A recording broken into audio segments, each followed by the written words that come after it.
They called it the Mushroom Murder, a Sunday family lunch in a quiet Australian town that ended with 3 coffins, a courtroom packed with reporters, and one woman at the center of it all. Her name, Erin Patterson. By now, you've probably heard the headlines: a beef Wellington laced with death cap mushrooms, 3 relatives dead, and a murder conviction that shocked the country. But what you haven't heard, what the jury never heard, is that this might not have been her first brush with poisoning. Because just this week, the court lifted a veil on evidence that had been locked away, and what it shows paints a darker, more calculated picture than anyone imagined. We're talking about secret allegations, hidden attempts on her own husband, and strange, unexplained trips to the dump right after the deadly lunch.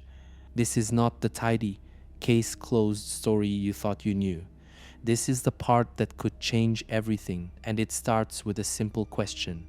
If these facts had been revealed earlier, would Erin Patterson still be looking at the same future? Or would the sentence she's about to hear in just over 2 weeks be a whole lot different? And trust me, once you hear the details, you'll never look at a family meal the same way again.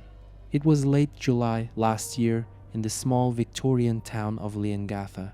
Erin Patterson invited her former in-laws Gail and Don Patterson, along with Gail's sister Heather Wilkinson, to a Sunday lunch at her home. On the menu, a homemade beef Wellington, golden and flaky, the kind of dish that feels like a warm hug. But hidden inside that pastry wasn't comfort, it was one of the deadliest ingredients on earth: death cap mushrooms. Just a few grams can shut down a human liver, and that's exactly what began to happen in the hours after the meal. By the end of the week, Gail, Don, and Heather were all dead. Heather's husband Ian had also been at the table, but he was rushed to hospital and survived after a liver transplant. When the police questioned Erin, she said she had bought the mushrooms from a local Asian grocery store and claimed she never intended to hurt anyone.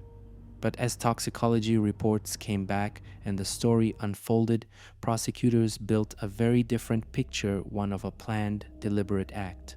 In July of this year, a jury agreed. Erin Patterson was found guilty of 3 counts of murder and 1 count of attempted murder. It was the kind of verdict that seemed to close the book on the case. Or so everyone thought. Here's where the case takes a turn that even seasoned court reporters didn't see coming. Just days ago, the court lifted a suppression order and outspilled allegations that had never reached the jury's ears. Allegations that Erin Patterson may have tried to poison her own husband, Simon Patterson, not once, but on multiple occasions. The newly released police evidence claims that in 2021 and 2022, Simon fell violently ill after eating meals Erin prepared. We're not talking about mild food poisoning, we're talking hospital-level sickness. One of those times, it was after a pasta dish penne that left him vomiting for hours. Another time, it was a chicken curry. There was even mention of a wrap. An expert toxicologist later reviewed Simon's symptoms and said they were consistent with exposure to certain poisons. Simon himself reportedly told police he believed Erin had tried to kill him. These claims were originally part of the prosecution's case, but the judge ruled them inadmissible during the murder trial for the deaths of Gail, Don, and Heather. The jury never knew. And now that it's public, it's hard not to ask. If they had known, would the verdict have been the same? Or would sentencing have already gone in a much harsher direction? 4 days after that fatal Sunday lunch, when 3 members of her family lay in hospital fighting for their lives, Erin Patterson made a trip that raised eyebrows for every investigator on the case. She went to the local tip, the rubbish dump.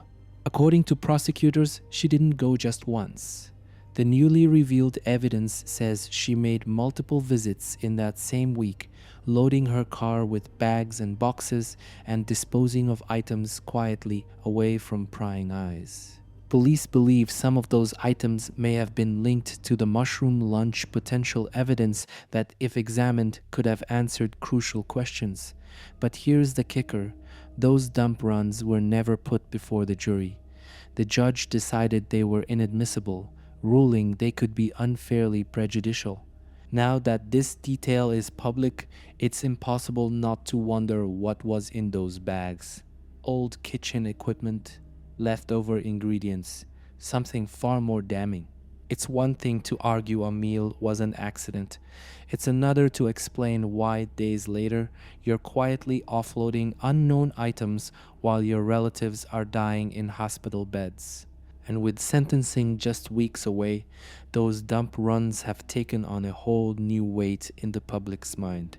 Now the clock is ticking. The judge has set Erin Patterson's pre-sentence hearing for 2 days, the 25th and 26th of August. That's when the families of Gail, Dawn, and Heather will stand up in court and tell, in their own words, what this crime has done to them. These victim impact statements can be gut-wrenching, and they can sway the mood in the room before a sentence is handed down. Prosecutors will lay out exactly what they think Patterson deserves. In Australia, the standard sentence for murder is 25 years, but the law allows for life imprisonment without parole in the most serious cases. And with these new revelations, the alleged attempts on her husband, the dump runs, the stakes feel higher than ever.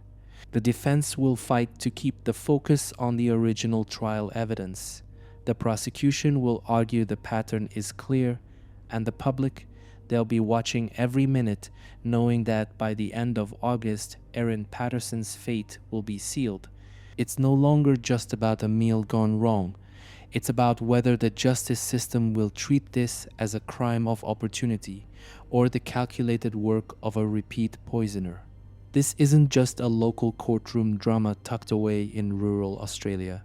It's a story that's ricocheted across news outlets in Ireland, the UK, and beyond, partly because of the victims' family ties, and partly because of how bizarre and unsettling the details are. Family poisoning cases are rare, ones involving a seemingly ordinary home-cooked meal, almost unheard of. Add in the fact that the main accused is a woman, which is statistically uncommon in murder cases, and you've got a narrative that defies expectations and grabs attention. The combination of domestic familiarity and deadly intent makes people lean in because it asks a chilling question: how well do we really know the people we sit across from at the dinner table? From where I'm sitting, these new revelations don't just fill in blanks, they redraw the whole picture. If Erin Patterson really did attempt to poison her husband years before the fatal lunch, then the idea that those mushrooms were a tragic accident becomes a lot harder to swallow. And if she really did make multiple quiet trips to the dump in the days after the deaths, it suggests someone who understood exactly what she was doing and what needed to be hidden. Of course, only the court can decide how much weight to give these facts. But for me, the most disturbing part isn't the method, it's the patience.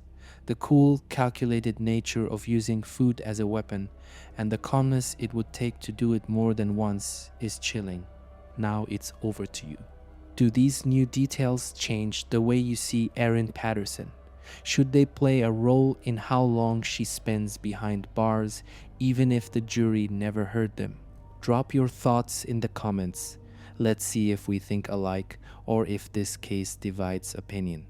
And make sure you subscribe and hit the bell, because when August 25th comes, we'll be right back here breaking down the sentence, the reaction in court, and what it all means. The mushroom murder isn't finished yet. The next chapter is coming fast, and you're not going to want to miss it.